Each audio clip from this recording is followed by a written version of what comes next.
भाग्यासी करी भाग्यवंत, ऐसे श्री गुरु काका श्रीमंत, जीवत्वाची खंत स्वरूपी विराली श्रीराम, जीवना देण्या अर्थ सद्गुरु काका समर्थ, जीवत्वाचा अंत आत्मारामी केला श्रीराम, तुका सारिखे पूर्ण वैराग्य जाचे, वसिष्ठा परी ज्ञान योगेश्वराचे,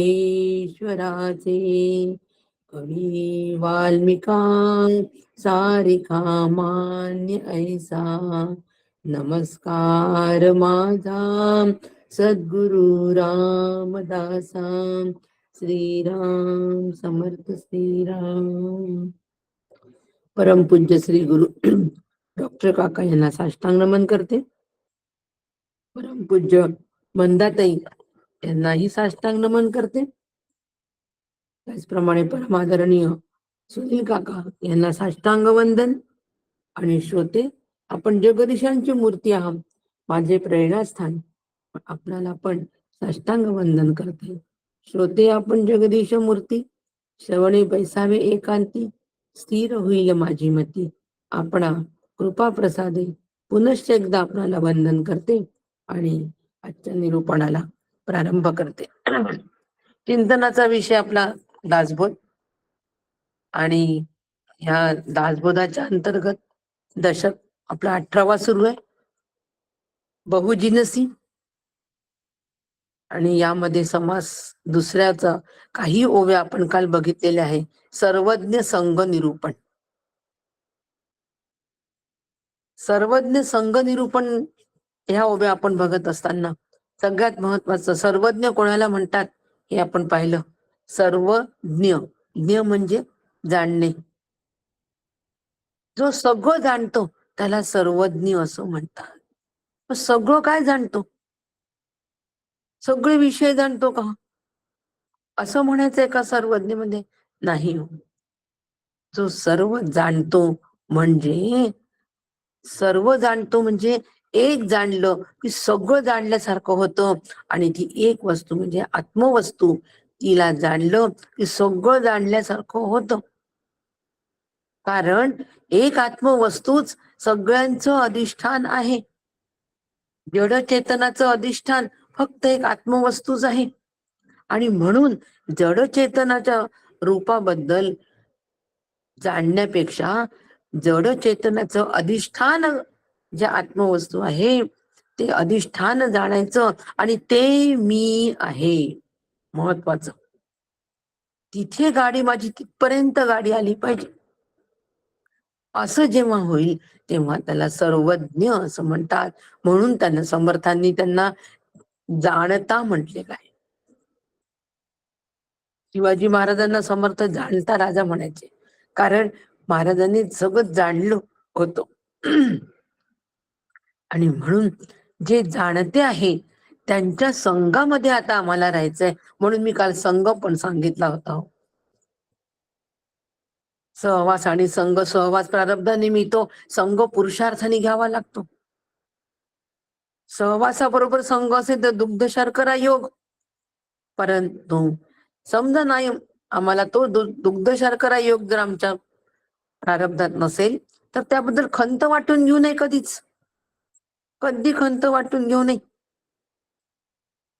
संघ घ्यायचा प्रयत्न नेहमी करावा. जाणत्याचा संघ. आणि असे जाणते कोण असतात? जाणते श्री गुरु असतात, जाणते संत असतात. आणि म्हणून आम्हाला श्री गुरूंच्या संघात सतत राहावं लागतं. सतत राहावं लागतं. साधूची धन्य संगती, संगे जड जाड जाडे तोडती. कर्माचे कर्मत्व मोडीती, बुडत्या तारीसी निज संघे. आम्ही बुडतो आहे, तर आम्हाला कोण तारून नेतं? फक्त जाण त्यांचा संग तारून नेतो.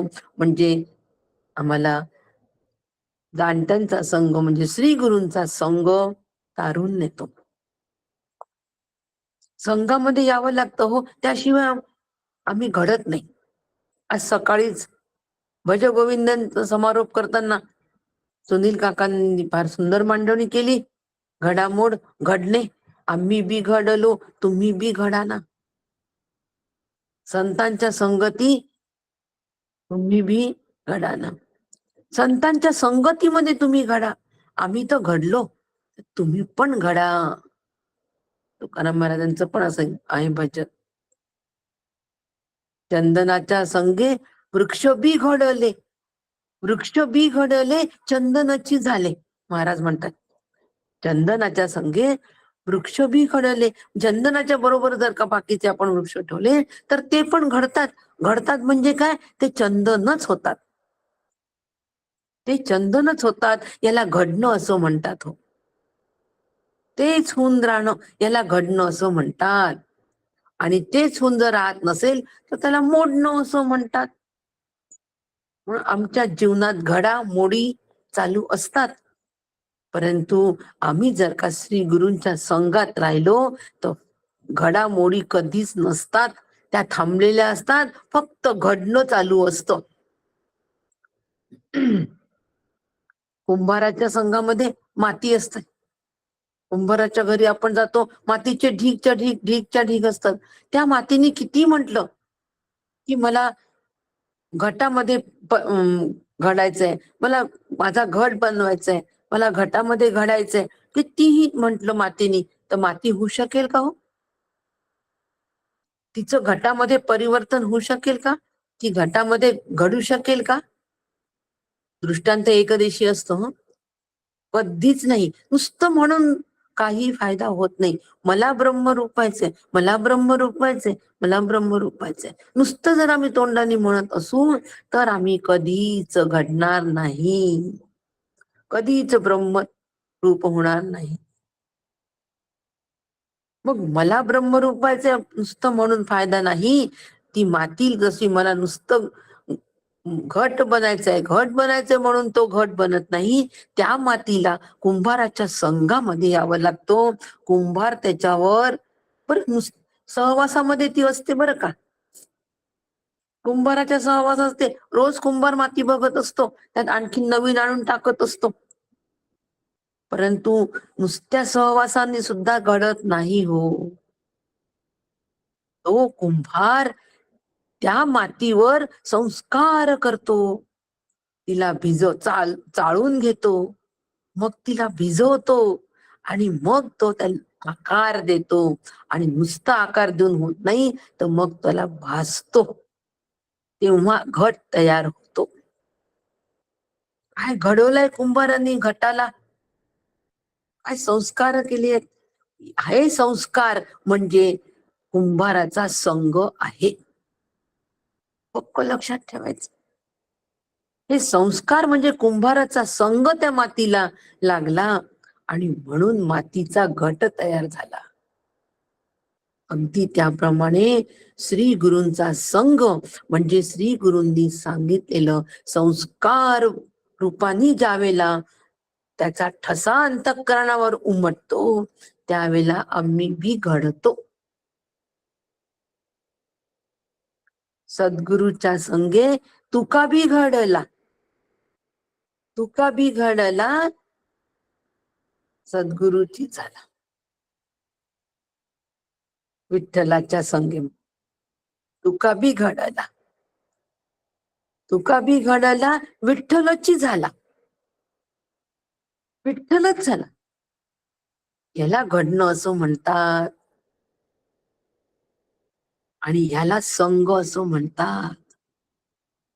श्री गुरूंचा संग. म्हणून श्री गुरूंच्या संघामध्ये शिष्यानी जास्तीत जास्त राहावं. सहवास प्रारब्धाने मिळत असतो, पण संघ पुरुषार्थाने मी माझ्या आहे त्या परिस्थितीत, आहे त्या वातावरणात, आहे त्या लोकांमध्ये ठेवू शकतो. तो. त्यासाठी कोणाची परमिशन नको, त्यासाठी काही वेगळी सिस्टीम तयार करायला नको, त्यासाठी काही नको. वैचारिक संघ. आणि ह्या वैचारिक संघाने आम्ही आमचं बाह्य घडतो का हो? नाही, आंतरिक घडण होते. सुंदर उदाहरण दिलं सुनील काकांनी आज, की नुसती पिवळे पिवळे वस्त्र परिधान करून आम्ही बदलणार नाही. अंतःकरण आमचं भगवं झालं पाहिजे. अंतःकरणाला भगवा रंग चढला पाहिजे. म्हणजे अंतःकरणामध्ये अनासक्ती, अंतःकरणामध्ये वैराग्य फळफळलं पाहिजे.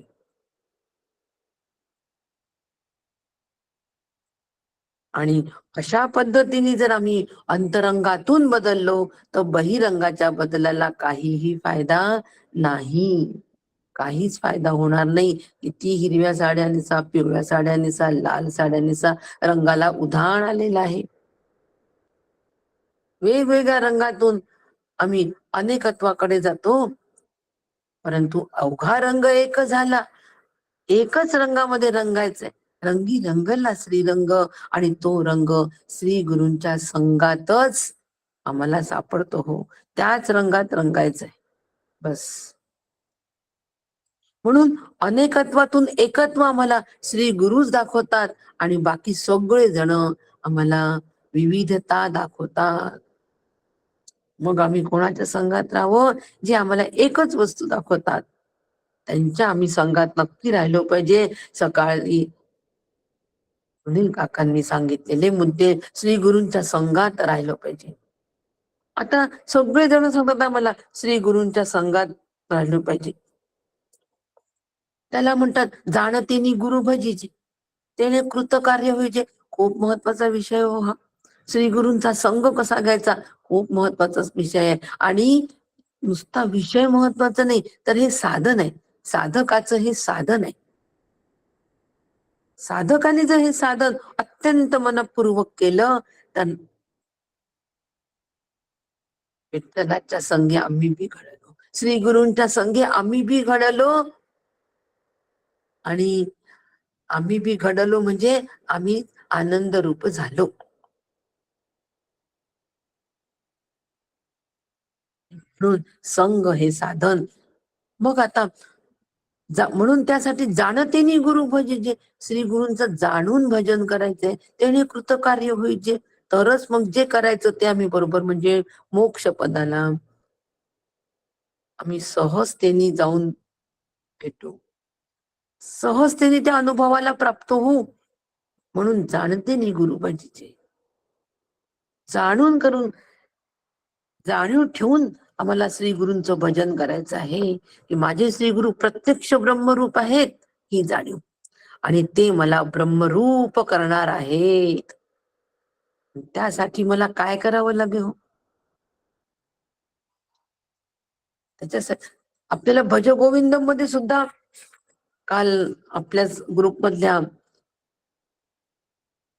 एक चांगल्या अभ्यासू साधकांनी सुचवलं, की आज मला भज गोविंदमच्या श्लोकाची आठवण आली, की त्रिजगती सज्जन संगती रेखा भवती भवारणव तरणे नौका. फार आनंद झाला. तत्क्षण त्यांना ते आठवलं. झाल्याबरोबर अभ्यास छान झालाय भज गोविंदमचा. आणि म्हणून सज्जन संगती, सज्जनांची संगती घेतली म्हणजे श्री गुरूंचा जर संघ आम्ही घेतला तरच आम्ही ही भवसागर तरू शकतो. तीच नौका आहे. संघ, श्री गुरूंचा संघ हीच नौका आहे या भवसागरातून तरायला. कशी नौका आहे श्री गुरूंचा संघ? का नौका म्हणतात? कारण सत्संगत्वे निसंगत्व. त्या संघातून, जाणत्यांच्या संघातून काय होणार आहे? सत्संगत्वे निसंगत्व. निसंग होणार आहे. निसंगत्वे निर्मोहत्व. त्या निसंगामुळे आम्हाला निर्मोह तयार होणार आहे. मोह आमचा राहणार नाही. आणि निर्मोहत्वे निश्चल तत्व. त्या मोहामधून आम्ही निर्मोहामधून आम्ही निश्चल तत्वावर येणार आहोत आणि निश्चल तत्वे जीवन मुक्ती. आचार्यांनी सांगितलंय सत्संगाचं महत्व, संत संघाचं महत्व, जाणत्याच्या संघाचं महत्व, सर्वज्ञाच्या संघाचं महत्व, श्री गुरूंच्या संघाचं महत्व. त्यासाठी चेतन श्री गुरु हवेत की नाही? नक्की हवेत. आणि म्हणून आम्हाला सत्संग म्हणजे संतांचा संघ म्हणजे श्री गुरूंचा संघ घेणं गरजेचं आहे. मग त्यासाठी आम्हाला काय करावं लागेल? हो, तया धरा, तया सेवावे आणि तयांचे सर्व ऐकावे, तया जाणावे. पहिले काकांची ओवी आहे, तया जाणावे. तया म्हणजे कोणाला?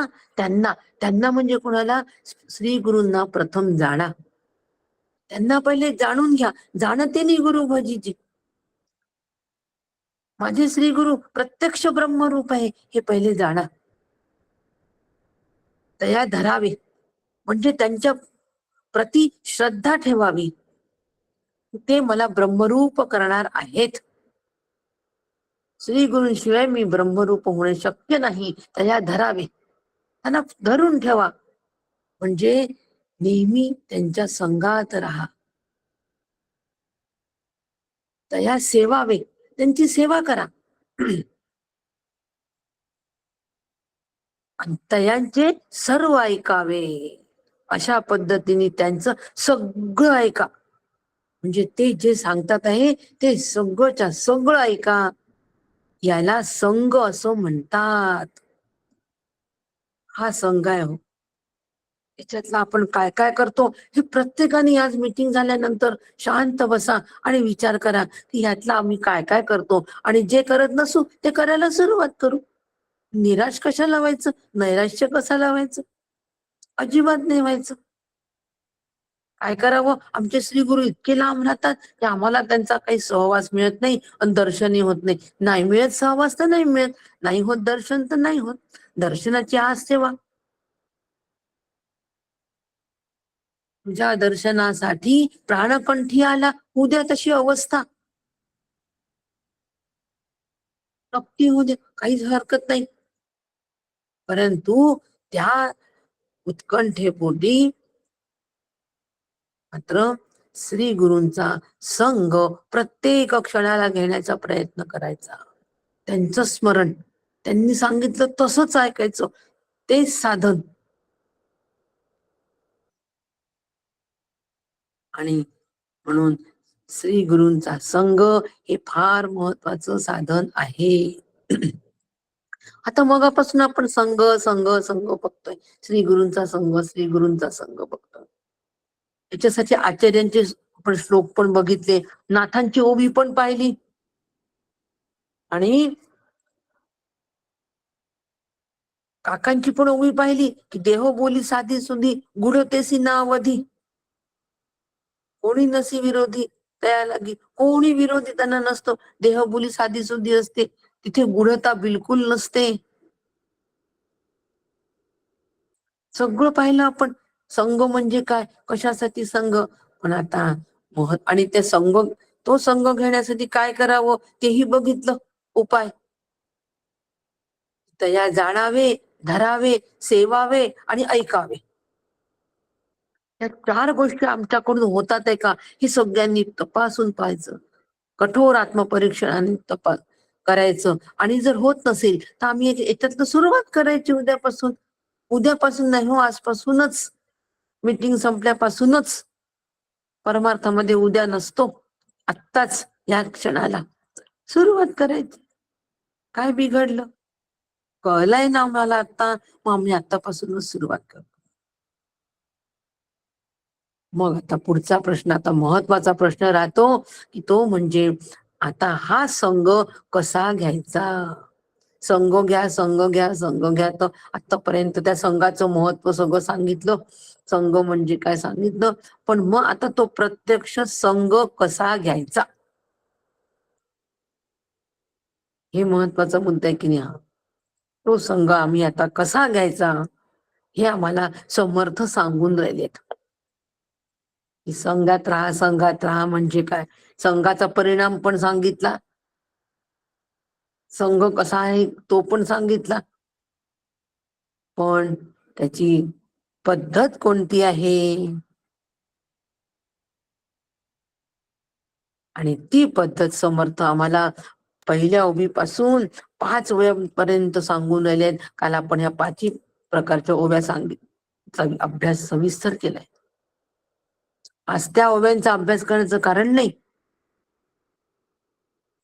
श्री गुरूंचा संघ, आज आपण 9व्या ओवीचा विचार करू. त्यासाठी समर्थांनी 6, 7 आणि 8 या 3 ओव्यांमध्ये उदाहरणं दिली आहेत, दृष्टांत दिली आहेत की रागदारीचा अभ्यास करायचा आहे ना, तर संगीतातल्या जाणकारांपुढे करा, कोणाही समोर रागदारीचा अभ्यास करू नका.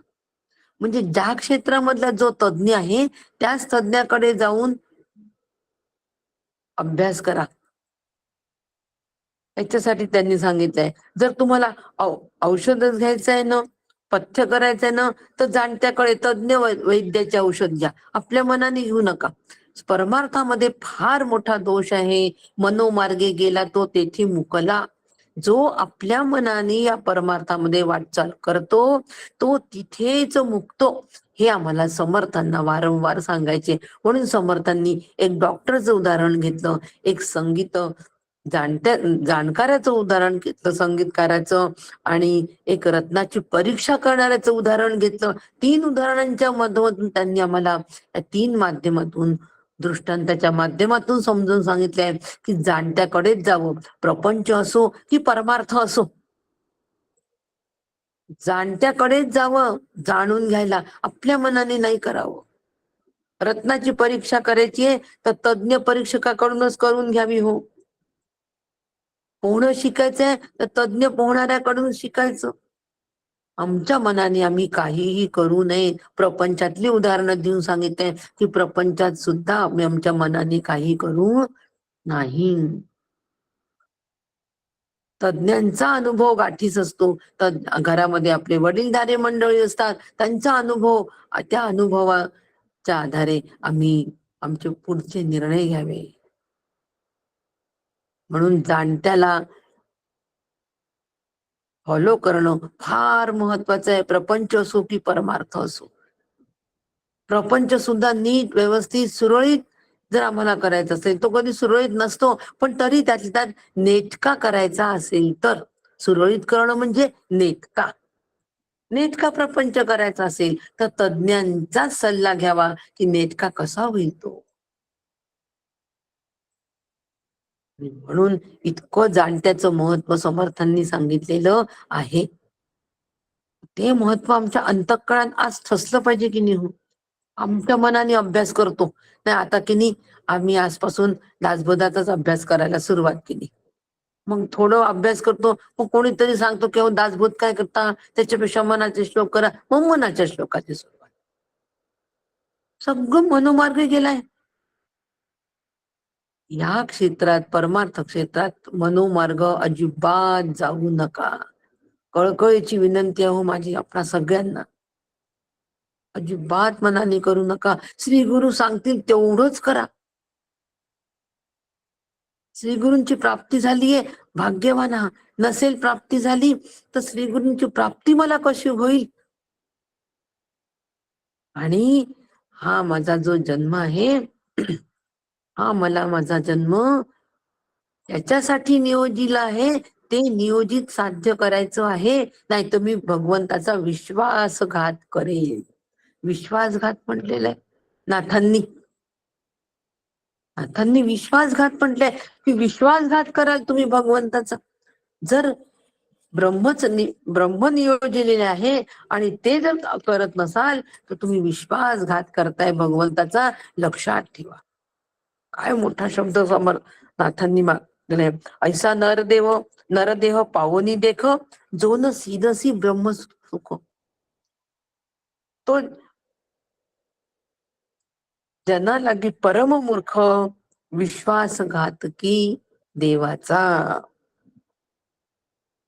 विश्वासघात त्यांनी देवाचा केलेला आहे, लक्षात घ्या. असं नाथ महाराज म्हणतात आहे. आणि म्हणून मला मोक्ष हवा आहे, मला आनंद रूप व्हायचंय, मला सुख रूप व्हायचंय, तर मला योग्य श्री गुरूंची प्राप्ती झालीच पाहिजे. त्याच्या शोधार्थ मी निघालोच पाहिजे.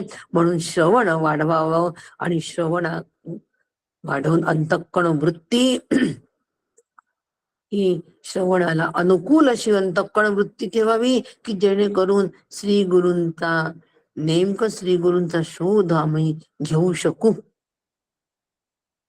म्हणून बिलकुल कोणत्याच याच्यावरून नैराश्य येता कामा नये, समर्थांना सांगायचं आहे. आणि म्हणून जर श्री गुरूंचा संग घ्यायचा असेल तर काय करायचं?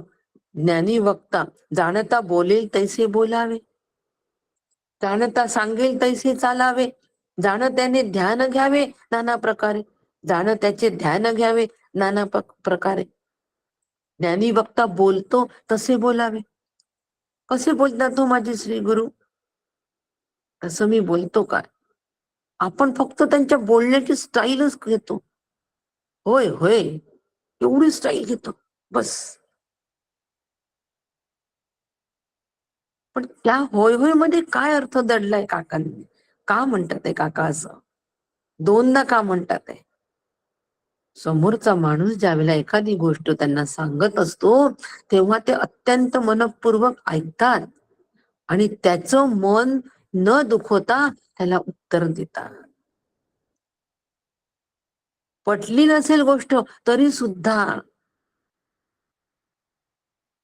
आणि मग त्याला ती गोष्ट नीट समजावून सांगतात. अत्यंत प्रेमाने असे माझे श्री गुरु प्रत्येकाशी व्यवहार करत असतात, प्रत्येकाशी बोलत असतात. कधीच त्यांना चिडलेल्या आवाजामध्ये बोललेलं बघितलेलं नाहीये, कधी संतापाच्या भरामध्ये बोललेलं बघितलेलं नाहीये, कधी क्रोधामध्ये बघितलेलं नाहीये. आणि म्हणून ते जसे बोलतात सगळ्यांशी अत्यंत प्रेमपूर्वक बोलतात. प्रत्येक जण तितकाच जवळचा असतो. हो, मला वाटतं मी माझ्या श्री गुरूंच्या फार जवळचे, हा अनुभव प्रत्येक साधकाचा असतो. कारण त्यांचं सौंदर्यपूर्ण वागणं आणि बोलणं. म्हणून ते आम्ही प्रत्येक वेळेला काय करावं? त्याचं निरीक्षण करावं. आणि आम्ही सुद्धा तसा प्रयत्न करावा. मनाविरुद्ध घटना जरी होत असेल तरी सुद्धा शांतपणे आमच्या तोंडामधून निघालेले जे उद्गार आहे हे शांतच असावे. ज्ञानी बोलतो तसे बोलावे, याला संग असं म्हणतात. श्री गुरूंचा संग मी घेतोय, सांगेल तसे वागावे, त्यांचे सर्व ऐकावे, सर्व ऐकावे. काय सांगतात श्री गुरु? की तू मूळचा आनंद रूप आहेस. वाटते ते झालं तरी आनंदाला धक्का लागता कामा नये. प्रतिकूलता आली, आनंद फार चकनाचूर होऊन गेला, श्री गुरूंची आठवण आली, परत मी माझ्या त्या स्थितीवर स्थिर होण्याचा प्रयत्न करायचा. नक्की कोलमडणार आहो आपण, आपण काही पूर्ण सिद्ध पदाला गेलेलो नाहीये. त्यामुळे प्रतिकूलतेमध्ये वादळामध्ये कोलमडून पडणार आहो. पण वादळांनी पडलो तर पडलेलं जाण्याचा काही अर्थ नाही. उठण्याचा प्रयत्न करायचा, परत चालण्याचा प्रयत्न करायचा, श्री गुरूंचा आधार घ्यायचा. संग, याला श्री गुरूंचा संग असं म्हणतात. आता इतक्या संघाच्या ओव्या सांगितल्यानं आता संघ, प्रत्यक्ष संघ कसा करायचा, श्री गुरूंचा सहवास नसतानाही संघ कसा घ्यायचा हे चाललंय. त्याच्यामुळे निश्चितपणे अत्यंत एकाग्रतेने ऐका. आणि हा संघ हे साधन सुरुवात करा, तर नक्कीच एक दिवस आम्ही भी घडवू. आणि म्हणून त्यांचं सगळ्या प्रकारे निरीक्षण करायचं. ज्यावेळेला सहवासामध्ये असतो त्यावेळेला त्यांचं निरीक्षण करायचं. माझे श्री गुरु कसे बघतात, माझे श्री गुरु कसे बोलतात, माझ्या श्री गुरूंनी ह्या अशा प्रसंगाच्या वेळेला काय पद्धतीने तोंड दिलंय, कशा प्रकारे तो प्रसंग झेलला आहे, सगळं निरीक्षण करावं. फक्त न्याहाळावं श्री गुरूंना. श्री गुरूंच्या सहवासामध्ये असताना आपण एकमेकांशी बोलतो. श्री गुरु बसलेले असतात समोर आणि आम्ही आपसामध्ये कुजबुज कुजबुज करतो. कशासाठी? कशासाठी? कबीरजी म्हणतात, कबीरजींचा दोहा आहे, हो फार सुंदर आहे. कबीरजी आपल्या पापण्यांना म्हणतात की एक पापणी, तू एक निमिष सुद्धा लावू नकोस, कारण तेवढ्या वेळात माझं श्री गुरूंचं दर्शन हुकेल. म्हणून एक निमिष सुद्धा तू लावू नकोस. गोकुळातल्या गोपी म्हणतात की माझी दृष्ट लागली, एक मिनिट, एक निमिष जरी माझी दृष्ट लागली म्हणजे डोळे बंद झाले तर भगवंतापासून मी दूर होते आणि भगवंत रडतो. म्हणून दृष्ट लागणे हा आपल्याकडे वाक्प्रचार चालू झाला, मीठ मोहऱ्या सुरू झाला, अपप्रचार.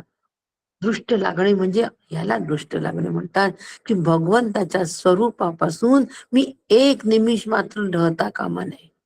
निरीक्षण, निरीक्षण करावं, श्री गुरूंचं निरीक्षण करावं.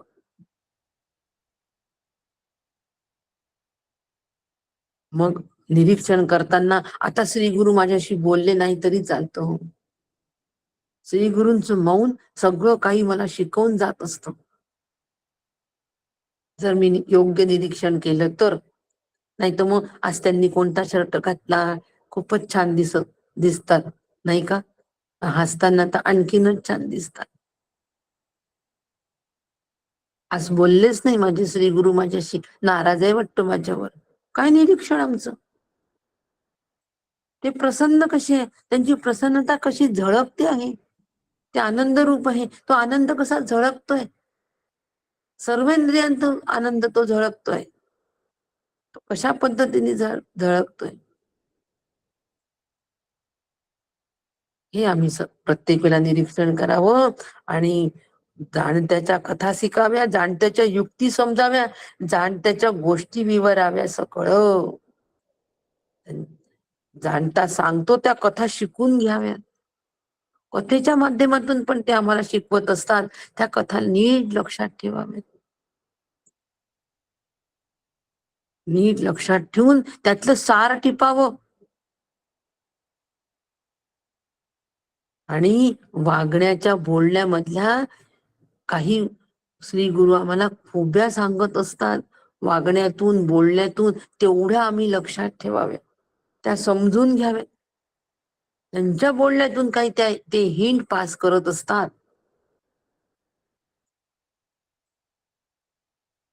हिंट पास करत असतात ते आम्ही, ती हिंट आम्ही लक्षात घ्यावी. कशी हिंट पास करतात? काकांना एकदा सहज म्हटलं, काका आपण सांगितल्याप्रमाणे अभ्यास सुरू आहे. आत्ता 6 महिन्यापूर्वीची गोष्ट आहे.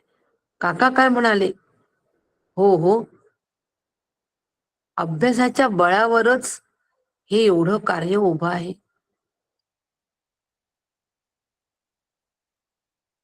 काय काकांनी त्यातलं मर्म सांगितलं, केवढं अभ्यासाचं महत्व सांगितलं. हे एवढं कार्य पैशाच्या बळावर नाही, मनुष्य बळ नाही, आर्थिक बळ नाही, सामाजिक बळ नाही, राजकीय बळ अजिबात नाही. मग कोणतं बळ आहे? फक्त अभ्यासाचं बळ आहे.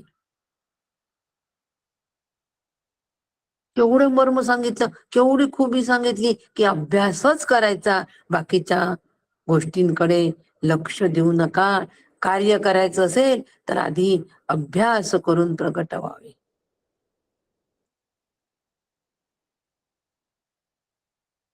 आणि त्यांच्या या सांगण्याच्या खुबीमधून मोटिवेट झालो की नाही हो आपण, लागलो की नाही अभ्यासाला. काय सुंदर भज गोविंदमचा उपक्रम झाला, जो तो अभ्यासपूर्वक बोलला. आणि पुढचा उपक्रम लगेच डिक्लेअर पण केला आहे, साधना पंचकम सगळं करून ठेवा. एकच मंत्र, एकच श्लोक नाही, एकच आज्ञा नाही, सगळं तयार करा. कोणतंही कोणाला येऊ शकतो, वेळेवर नाही, काही दिवस आधी सांगू, 15 दिवस आधी सांगू, महिनाभर आधी सांगू, पण सांगितल्यानंतर कोणताही मंत्र आला तरी माझा तयार आहे. अभ्यास. आणि ही अभ्यासाची खूबी कोणी सांगितली? माझ्या श्री गुरूंनी सांगितली. म्हणून जाणत्याचे पेच जाणावे, जाणत्याचे पिळ उकलावे, जाणता राखेल तैसे राखावे, लोकराजी संघ.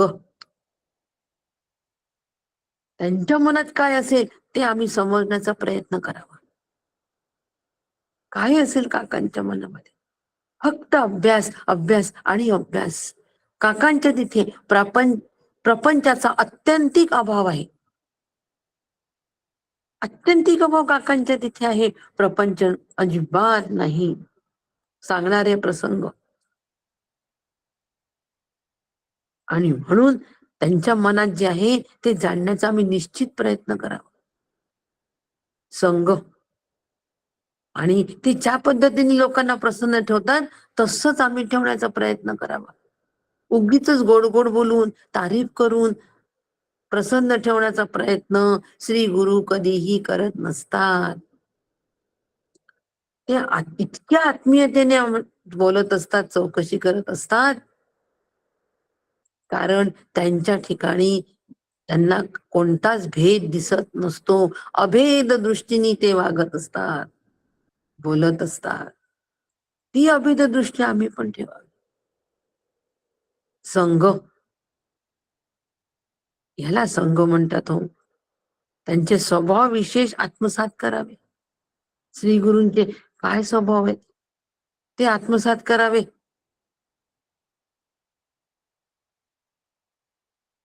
आणि त्यांचे चांगले स्वभाव विशेष आत्मसात करावे आणि प्रतिभेचे आविष्कार अभ्यासावे.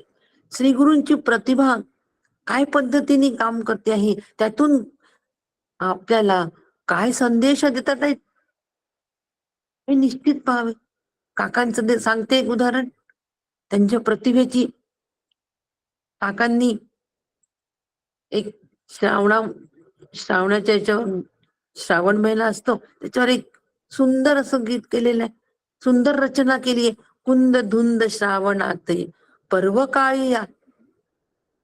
श्रावण महिन्याचं अतिशय सुंदर बहारदार वर्णन केलंय. काय काकांची प्रतिभा शक्ती आहे.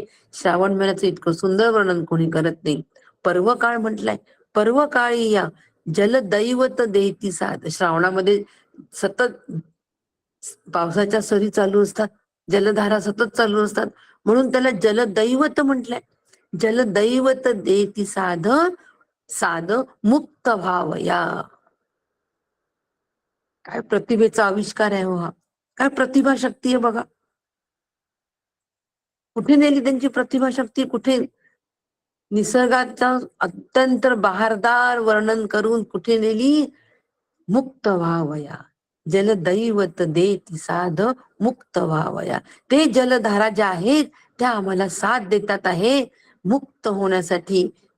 त्या जशा मुक्तपणे कोसळतात आहे तसाच मी मूळचाच मुक्त आहे. मला असंच आनंदाने सगळीकडे बरसात करायची आनंदाची. प्रतिभेचा आविष्कार संघामध्ये निश्चित लक्षात घेतला तर तो प्रतिभा, त्यांची प्रतिभा सुद्धा आम्हाला स्वरूपापर्यंत घेऊन जाते. फक्त हा संघ कसा घ्यायचा ही दृष्टी आम्हाला यायला पाहिजे आणि ती दृष्टी समर्थाने आम्हाला याच्यात दिलेली आहे, या समासात दिलेली आहे. एवढी दृष्टी मात्र आज नक्कीच घ्यायची हो. नक्कीच चष्मा तो लावायचा आणि श्री गुरूंच्या संघात राहण्याचा प्रयत्न करा. बघा जीवन आनंद रूप होऊन जाईल. आणि म्हणून त्यांचे प्रतिभेचे आविष्कार नक्की अभ्यासावेत. गडावर फिरताना सुंदर दृश्य, अतिशय त्या दृश्यात आम्ही सगळे हरवलेलो, आणि मागून काका आले आणि म्हणतात काय सुंदर दृश्य आहे. आम्ही म्हटलं आपल्यासारखे काका पण दृश्यात हरवले. फार आनंद झाला हो, श्री गुरु आमच्या सारखे होतात म्हटल्यानंतर. आम्ही श्री गुरूंसारखं झाल्यानंतर याच्यात आनंद नाही, पण श्री गुरु आमच्या सारखे व्यावहारिक पातळीवर, प्रापंचिक पातळीवर आले की आम्हाला फार आनंद होतो. आणि आम्हाला तो आनंद झाला. काका म्हणे काय सुंदर दृश्य आहे. पण ही सगळी वस्तू प्रभा आहे. त्यावेळेला अमृत अनुभव चालू होता. ही सगळी वस्तू प्रभा आहे, प्रतिभेचा आविष्कार. आणि वस्तुप्रभा म्हटल्याबरोबर वस्तू आठवली. वस्तुप्रभा म्हणजे आत्मवस्तूची ही सगळी प्रभा आहे. आत्मवस्तू अधिष्ठान आहे, ते मी आहे. इथपर्यंत काकांची प्रतिभा शक्ती आम्हाला घेऊन गेली सहजतेने. आपुली सहज स्थिती सहज वर्तते सदा. आपली सहज स्थिती सहज, ते चालते ज्ञानाचे बिंब. म्हणून श्री गुरूंना चालते ज्ञानाचे बिंब म्हणतात. त्याचे अवयवी सुखाचे कुंभ म्हणून म्हणतात. त्यांच्या बोलण्यात ज्ञान, त्यांच्या चालण्यात, वागण्यात सगळं ज्ञानाचाच आविष्कार प्रगट होत असतो. फक्त मला तो टिपता आला पाहिजे. नाही तर आमच्यासारखं तर काका चहा पितात, आमच्यासारखं तर काका मस्त जेवतात, अगदी चवीनी जेवतात. असं जर का बघितलं ना, आमच्यासारखं आम्ही त्यांना जर पाहायला गेलो, तर मग मात्र फार मोठी गडबड आहे, फार मोठा धोका आहे. म्हणून संग सुद्धा नीट आम्हाला करता आला पाहिजे. आणि म्हणून तो कसा करावा ही समर्थांनी आम्हाला दृष्टी दिलेली आहे. म्हणून त्यांचा प्रयत्न संघ घ्यायचा आहे ना, मग त्यांचा प्रयत्न शिकावा. काय प्रयत्न केले श्री गुरूंनी, कसे ह्या स्थितीपर्यंत आमचे श्री गुरु कसे आले, किती प्रयत्न केले. काका रोज 3 वाजता उठायचे. नियमच करून टाकला तो हो. रात्री किती उशीर झाला पेशंट तपासून यायला, 12ही वाजले, 1ही वाजला, तरी 3चं उठणं काकांचं कधी सुटलं नाही. आणि 3 वाजता उठून काय करायचे, लेखन करायचे. कारण त्याच्याशिवाय दिवसभर लेखनाला इतका निवांत वेळ मिळायचा नाही. एवढी पुस्तकं लिहिली, आज 40 पुस्तकं. एवढ्या व्यस्त आयुष्यामधून आपल्यासारखा प्रपंच केला, प्रॅक्टिस केली, सगळं केलं, आणि एवढं वेदांतावर प्रगाढ लेखन केलं, प्रगाढ चिंतन केलं. काय प्रयत्न केले असतील काकांनी, तो प्रयत्न वाद शिकावा. आम्ही पण तसाच प्रयत्न आणि सातत्य. 12 वाजले तरी 3ला उठायचं, लेखन करायचंच. तो आमचा प्रयत्न वाद शिकावा. पेशंटकडे रात्री बोलावणं आलं तरी सुद्धा काका रात्री पाऊस असो, थंडी असो, जायचेच. नदी पोहून गेले एकदा. कशासाठी? एका जीवासाठी. त्या जीवाचं कल्याण व्हावं, तो जीव अडला होता म्हणून तिथे गेले. 6:30 ते 8 वाजेपर्यंत रोज निरूपण, ज्ञानेश्वरीवर, संत वाङ्मयावर रोज घरी निरूपण करायचे. शनिवार रविवार आला की, शनिवार रविवारी काकांचे एक सटाले गुरुजी म्हणून एक मित्र होते.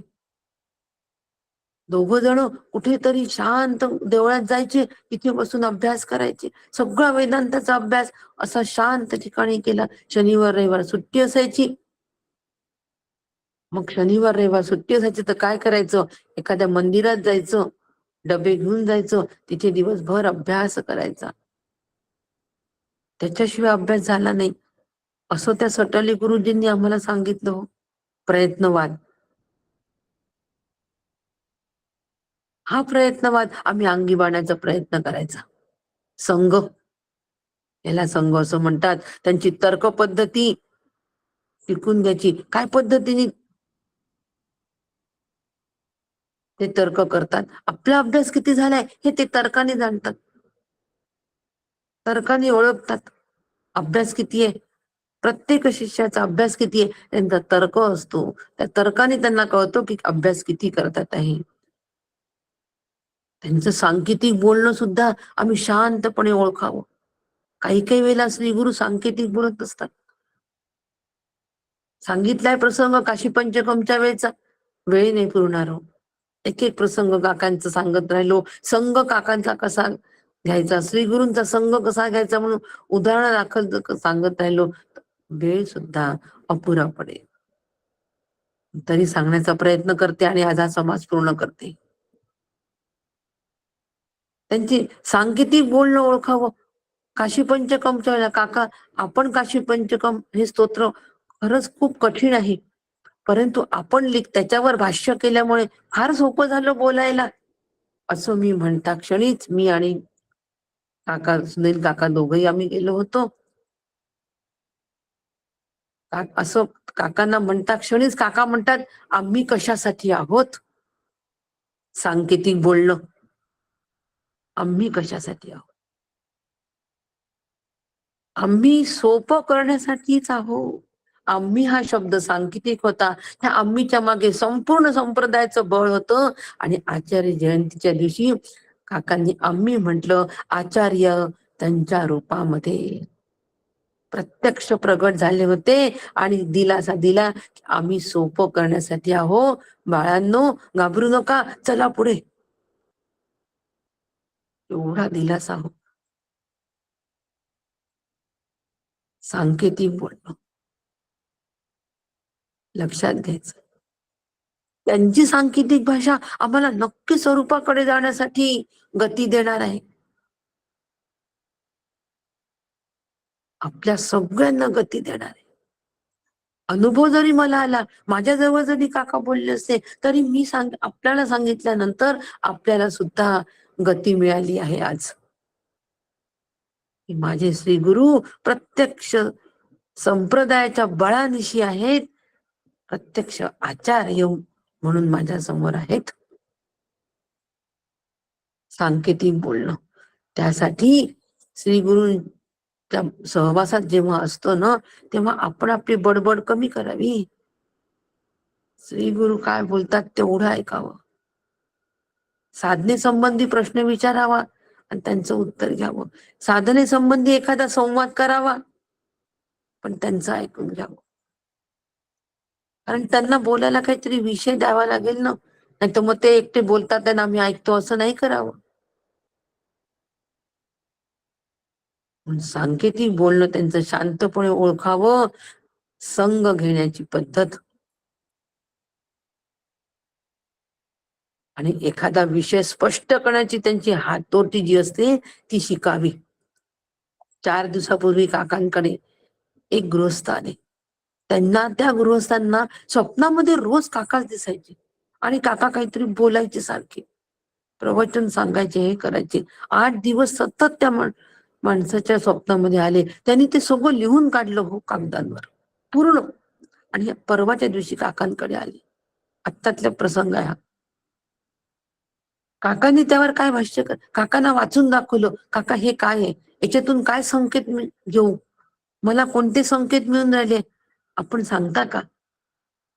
काकाने ते सगळं वाचलं, ऐकलं सगळं त्यांचं. शांत राहिले काका. काकांनी काय भाष्य केलं असेल, फार सुंदर आहे हो. काका म्हणाले की अनुभव घेणे, अनुभव येणे याच्या मागे साधकांनी कधीही लागू नये. ज्ञानाभ्यास करावा. आपण दासबोध, संत वाङ्मय याचा ज्ञानाभ्यास करावा आणि ज्ञान मिळवावे.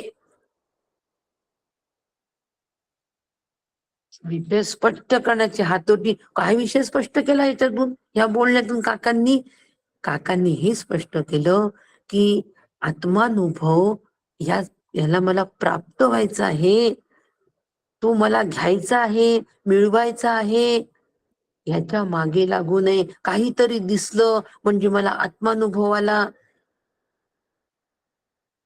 काहीतरी सुगंध आला म्हणजे आत्मानुभव आला, ह्याच्या मागे काही दर्शन झाले म्हणजे काहीतरी मला संकेत मिळाला. ह्याच्या मागे साधकांनी कधीच लागू नये. कारण आत्मानुभव हा मिळवण्याची गोष्ट नाही, त्याला फक्त तर प्राप्त व्हायचंय मला, बस अनुभवण्याची गोष्ट आहे फक्त, ती मिळवण्याची गोष्ट नाही. त्याचे संकेत असे मिळत नसतात. म्हणून जे जे दिसे ते ते नासे, म्हणून स्वप्नाच्या सुद्धा कोणी मागे लागू नये. आम्हाला स्वप्नात हे दिसलं, ते दिसलं, ते दिसलं. विषय स्पष्ट करण्याची हातोटी, एवढी स्पष्टता पाहिजे. एकच वाक्य म्हटलं, काका आम्हाला परमार्थामध्ये संघर्ष नाही पण प्रपंचात संघर्ष, एवढं वाक्य म्हटल्याबरोबर काका म्हणतात प्रपंच संघर्षमय असतो. सॉरी, एक मिनिट. काकांना म्हटलं, काका आम्हाला परमार्थात खूप संघर्ष करावा लागला, परंतु प्रपंचात संघर्ष, काकांच्या लक्षात आलं करावा लागला नाही असं आता ही म्हणणार आहे. आणि काकांनी तिथेच मला त्या संघर्षापाशीच थांबवलं आणि म्हणाले प्रपंच संघर्षमयच असतो. हा निर्णय तुझ्या अंतःकरणाचा कधी होऊ देऊ नकोस की परमार्थामध्ये संघर्ष नाही. हे मग बरोबर आहे, परमार्थात संघर्ष नाही हे बरोबर आहे, पण प्रपंचात संघर्ष नाही हे चुकलं. विषय स्पष्ट करण्याची हातोटी, प्रपंच संघर्षमयच असतो तो, कारण माईक आहे, भासमान आहे, काल्पनिक आहे, हे काकांनी तिथे स्पष्ट करून सांगितलं. विषय स्पष्ट करण्याची हातोटी आम्ही शिकून घ्यावी, त्यासाठी संघ. काय पद्धतीने काका प्रवचन मध्ये स्पष्ट करतात, तो मुद्दा त्यांनी कसा स्पष्ट केलेला आहे, का स्पष्ट केलेला, का ती विषय स्पष्ट करण्याची हातोटी शिकावी, कारण विषय स्पष्ट झाला तर तो आमच्या आचरणात स्पष्ट येईल आणि आम्ही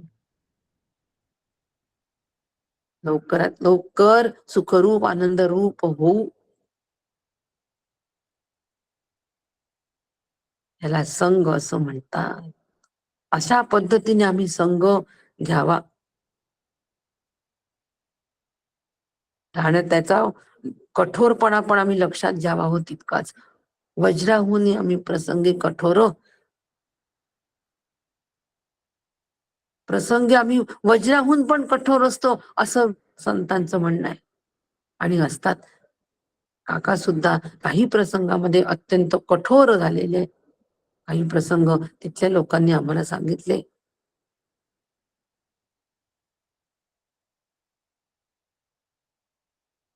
आणि नाठाळ्यांच्या माथी हाणू काठी समर्थ पण म्हणतात. जे नाठाळ आहे तर त्याच्या नक्कीच त्याच्या माथी आम्ही काठी मारूच, त्याला त्याही वेळेला प्रेमाने नाही अंजारून गोंजारून घेऊ. हा कठोरपणा कशाच्या बाबतीत कठोरपणा आहे हे आमच्या लक्षात आलं पाहिजे. क्रोध त्यांच्यावर हावी होत नाही, त्यांनी आणलेला आहे तो, हे आम्ही लक्षात घ्यावं. आणि उद्धट असावे उद्धट, धटासी धट समर्थ म्हणतात. सहनशीलता, मनाचा मोठेपणा तो समजून घ्यावा, मनाचा मोठेपणा समजून घ्यावा. काय कोणत्या ठिकाणी श्री गुरूंचं मन मोठं झालेलं, विशाल झालेलं आम्हाला आढळत आहे, ते बघावं. काकांना आलेल्या गुरुपौर्णिमेच्या गुरुदक्षिणेमध्ये काका यवतमाळची गुरुपौर्णिमेच्या वेळेला आलेली दक्षिणा काका म्हणाले की या ठिकाणी ती दे, तिथे मोठ्या प्रमाणामध्ये ख्रिश्चनांचं हिंदू लोकांचं ख्रिश्चन करणं सुरू आहे आणि त्या लोकांना मदत व्हावी म्हणून ते पैसे देतात. ख्रिश्चन लोक पैसे देऊन आपल्याकडे वळवतात, तिथे हे अनुदान दे सगळं.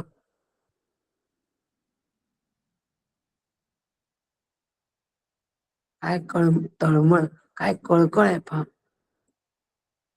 लक्षात घ्यावी आणि आपणही तसंच वागण्याचा प्रयत्न करावा. नाही तर मग कोण किती देतोय, कोण काय देतो आहे याच्यामध्येच लक्ष, याचा मी कसा विनियोग करू, याचा मी कसा उपयोग करू. निस्पृहता निस्पृहता काकांची दिसते. ती निस्पृहता टिपण्याचा प्रयत्न करावा, मनाचा मोठेपणा समजून घ्यावा. सहनशीलता सहनशीलता तर सगळ्यांनाच अनुभव आहे काकांच्या सहनशीलतेचा, वेगळा काही सांगायला नको. अत्यंत त्रासामध्ये सुद्धा ते आमच्यासाठी येतातच शिवगडला. असे त्यांची विषयांचं पृथक करण्याची शैली पण आम्ही जाणून घ्यावी. काय काय सांगू हो आता, किती किती प्रसंग सांगू.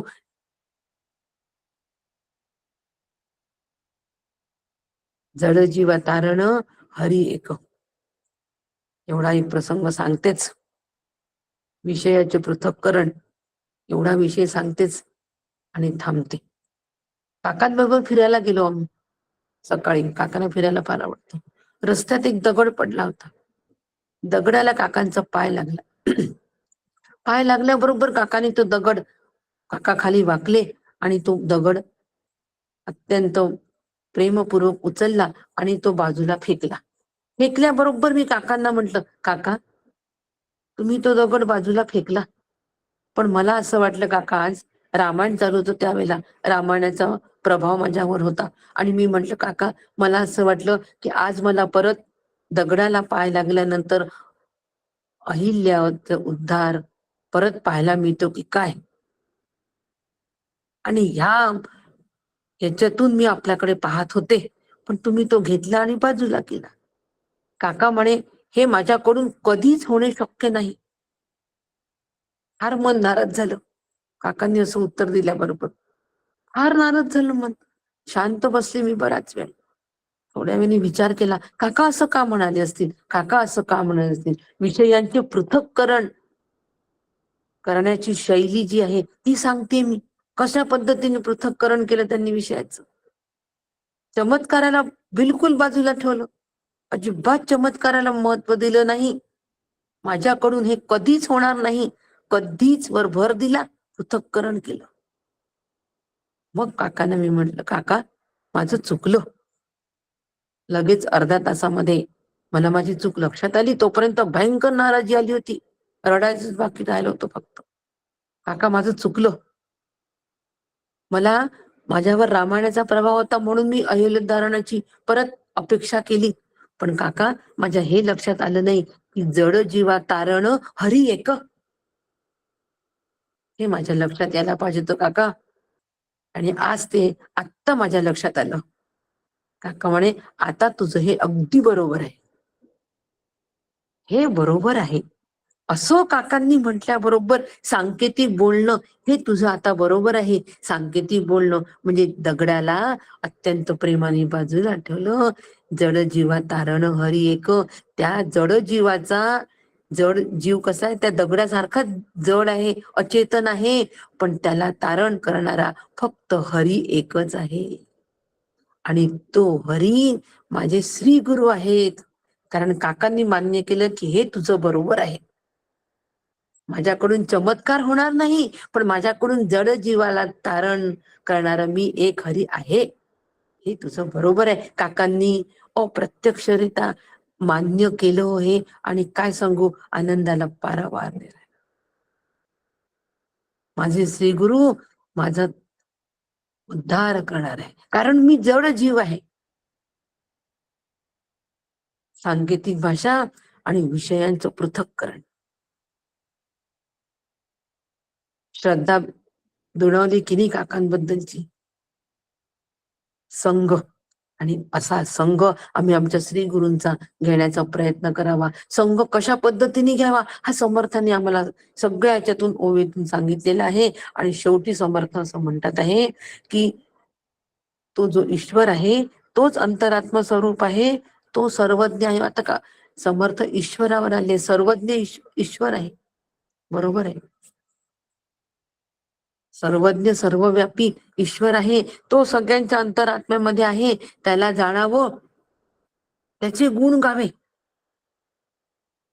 ईश्वराचे गुण गावे, श्री गुरूंच्या संघाती राहावं आणि ईश्वराचेही गुण गावेत. आपसामध्ये ईश्वराबद्दलच बोलावं, आपसामध्ये श्री गुरूंबद्दलच बोलावं. हो, 2 साधक भेटल्यानंतर उगीच हवा पाणी आणि कसे आहात कशाला विचारावं. आपसात 2 जण भेटल्यानंतर प्रसंग सुरू करून द्यावा की आजचा मुद्दा सकाळचा काकांनी सांगितलेला मुद्दा फार छान होता, या मुद्द्यामध्ये असं असं होतं, याच्यावर मी असं असं चिंतन केलं. आपसात तेच बोलावं, तेच ऐकावं, आनंदाला भरते येते. समर्थ म्हणतात आहे आनंदाला भरते येते. संघ परत श्री गुरूंच्या संघामध्ये, ईश्वराच्या संघामध्ये इथे आम्ही राहतो बोलण्यातून. आणि सतत ईश्वराने केलेली सृष्टी आमच्या दृष्टीला दिसते आहे, तर सर्व बारकाव्या विवेक करावा आणि सर्व बारकाव्यासह ते समजावून घ्यावे की ही जी सृष्टी आहे ही अचेतन जड पंचमहाभूतिक आहे. पंचीकरण बघितलंय आपण, ते समजून घ्यावं. त्याचं पिंड आणि ब्रह्मांडाचा निराश करण्यासाठी सगळ्या बारकाव्यानिशी पंचीकृत स्वरूप बारकाव्यानिशी समजून घेतलेला आहे आपण आणि विवेक साधलेला आहे. आणि लक्षात घ्यावं की हे जरी सगळं निर्माण केलं होतं ईश्वराने, तरी तो त्याच्यापासून अलिप्त आहे. असं सतत भगवंताचं अनुसंधान ठेवावं. सकल करणे जगदीशांचे, त्याची अखंड लागता ध्यान, कृपाळूपणे देतो आशन, सर्व काळ संभाषण तदंशेची करावे. भगवंताचे अनुसंधान सतत करावं आणि मी त्याचाच अंश आहे. देहदृष्ट्या त्वं सोहम, जीवदृष्ट्या तदंशका, आत्मदृष्ट्या त्वमेवाहम इति मे निश्चिता मती. सतत लक्षात ठेवा हो. म्हणून जो भगवंताच्या अखंड चिंतनामध्ये अशा पद्धतीने राहील, श्री गुरूंच्या संघात जो अशा पद्धतीने राहील, तोच खरा भक्त आहे. आणि तो भक्त, त्याला भगवंत सगळ्या संसार सागरामधून सोडवतो. सर्व भावे मज भजले, येथ एकच लीला तरले, सर्व भावे मज भजले, ऐल थडे सरले माया जाल. आता त्याच्यासाठी माया नाहीच, भवसागर नाहीच. आणि अशी संघात राहण्याची उपासना आम्ही करावी, साधना आम्ही करावी आणि त्या उपासनेचं, त्या साधनेचं रूपांतर भक्तीत करावं. जो विभक्त नाही तो भक्त, आणि त्या भक्तांनी केलेलं सगळं आचरण म्हणजे भक्ती. असं उपासनेचं रूपांतर भक्तीमध्ये झालं पाहिजे. म्हणजे उपासक आणि देव यांचं ऐक्य कायमच झालं पाहिजे. त्याच्यासाठी संघ, त्याच्यासाठी ईश्वराचं अनुसंधान, ईश्वराची शरणागती. अशा पद्धतीने जर आम्ही साधन केलं तर मग मात्र आमची उपासनेची सेवटी देवा भक्त अखंड भेटी, अनुभवे जाणील गोष्टी प्रत्ययाची. उपासनेचे रूपांतर भक्तीमध्ये झाले आणि उपासक देव यांची कायमची ऐक्य रूप भेट होते.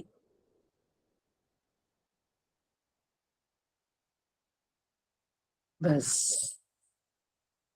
म्हणून सत्संगत्वे निसंगत्व, निसंगत्वे निर्मोहित्व, निर्मोहित्वे निश्चल तत्व, आणि निश्चल तत्वे जीवन मुक्ती.